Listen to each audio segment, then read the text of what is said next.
翻嚟啦。係啊。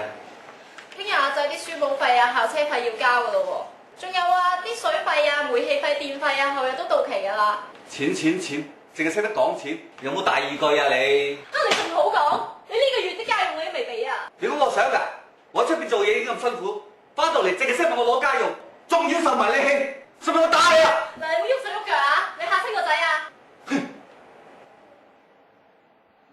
其實目睹家庭暴力對小朋友會有乜嘢影響呢？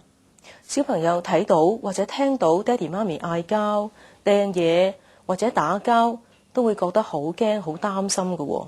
大家唔好以為佢哋仲細就唔識，其實佢哋知道屋企發生緊咩事㗎，亦都好擔心屋企會散。有啲小朋友因為驚住爹哋媽咪喺衝突嘅時候會受傷，仲會揾啲藉口唔返學，留喺屋企。有啲甚至專登要百厭啲，吸引父母嘅注意，等佢哋唔使打交添。為咗小朋友可以健康成長，家長要冷靜處理問題啊！